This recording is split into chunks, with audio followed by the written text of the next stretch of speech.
बहुत समय पहले की बात है। देवताओं के निवास स्वर्गलोक में सभी देवता आपस में मिलजुल कर रहते थे। भगवान विष्णु और भगवान गणेश दोनों ही देवताओं के प्रमुख आराध्य थे और उनके भक्तों के लिए परम पूजनीय थे। हालांकि एक ऐसी स्थिति आई जब दोनों महान देवताओं के बीच एक द्वंद्व उत्पन्न हुआ, जिससे स्वर्गलोक के सभी देवता आश्चर्यचकित और चिंतित हो उठे। चलो वीडियो को शुरू करते हैं। अभी तक चैनल को सब्सक्राइब नहीं किया है तो सब्सक्राइब कर लीजिए और वीडियो का आनंद लीजिए। एक दिन स्वर्गलोक में एक नई पूजा विधि की चर्चा हुई, जिसमें कहा गया कि इस पूजा का आरंभ सबसे पहले वही देवता करेंगे जो सबसे महान है।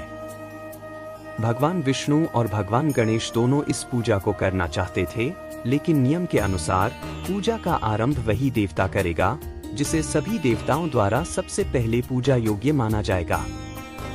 यहाँ पर भगवान विष्णु ने अपनी श्रेष्ठता को प्रस्तुत किया, जबकि भगवान गणेश ने यह कहा कि कोई भी पूजा उनकी आराधना के बिना संपन्न नहीं हो सकती। इसके बाद सभी देवता इस असमंजस में पड़ गए कि दोनों में से कौन सबसे पहले पूजनीय है।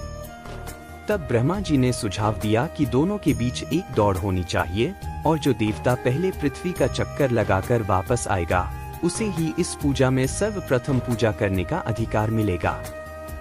यह सुनकर भगवान विष्णु और भगवान गणेश दोनों इस प्रतियोगिता के लिए तैयार हो गए।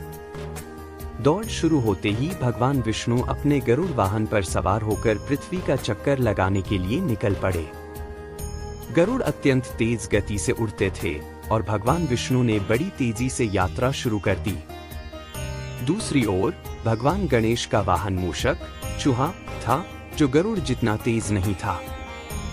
भगवान गणेश ने सोचा कि यदि वे भी इसी प्रकार दौड़ में शामिल होंगे तो गरुड़ का मुकाबला करना कठिन होगा। भगवान गणेश ने अपने माता पिता शिव और पार्वती के चारों ओर 3 बार परिक्रमा की और कहा, माता पिता ही समस्त ब्रह्मांड है। उनके चारों ओर परिक्रमा करना ही पूरे ब्रह्मांड की परिक्रमा करने के समान है।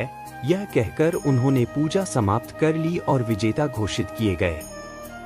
जब भगवान विष्णु लौटे तो उन्हें पता चला कि भगवान गणेश पहले ही पूजा में विजयी हो चुके हैं।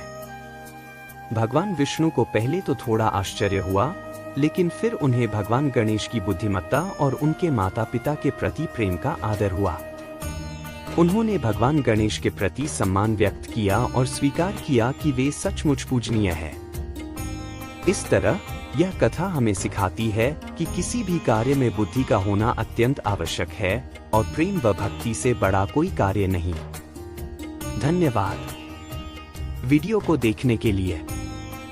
ऐसे और भी रोचक वीडियो देखने के लिए चैनल को सब्सक्राइब करें, लाइक करें और कमेंट में जरूर बताइए कि आपको यह वीडियो कैसा लगा।